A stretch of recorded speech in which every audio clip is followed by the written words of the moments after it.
Every guitarist makes mistakes when learning. I've made them all, and so have my students. The good news is you don't have to figure it out the hard way. I'm Jake, and I'm going to share 5 lessons that every guitar player learns the hard way and how you can avoid them. We'll talk about the most common mistakes, and I'll give you a tip for each to help you avoid them. Mistake 1 is learning too much at once.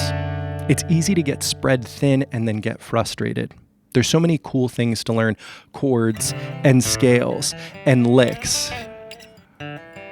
But we want to focus on a few things at first. Pick 1 or 2 songs with a handful of chords and 1 or 2 strum patterns and go all in. It gives us the opportunity to focus and build the muscle memory we need to accomplish our guitar goals. Mistake number 2, letting something hard keep us from practicing. A lot of times when we're starting out, there will be something new that we're working on that's really difficult. For a lot of students, this is bar chords. And sometimes they'll see their guitar sitting there and decide they're not going to practice because they feel like they must tackle bar chords. Don't make this mistake.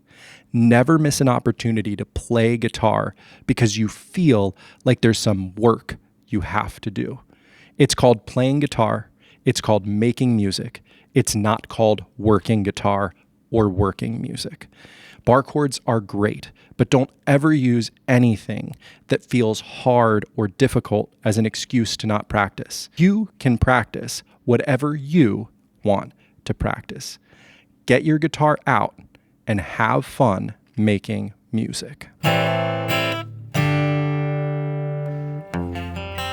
Mistake number 3, focusing too much on our left hand or our right hand.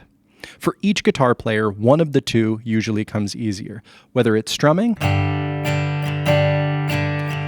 or playing new chords.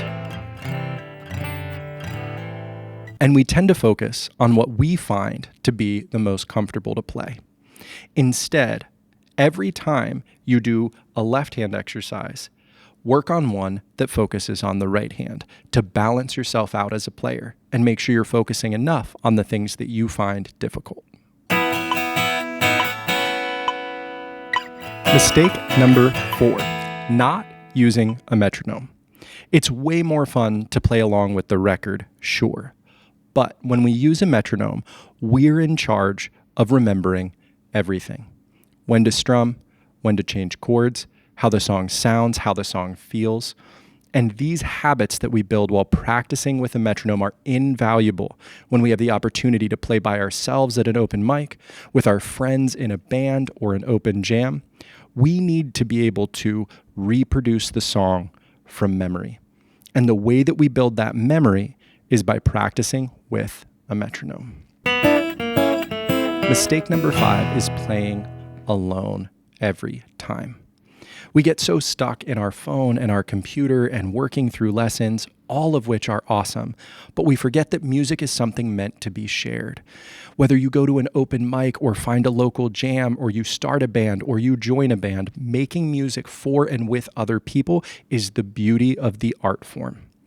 And if you don't have anybody to play with, join me for free at school.com/guitar.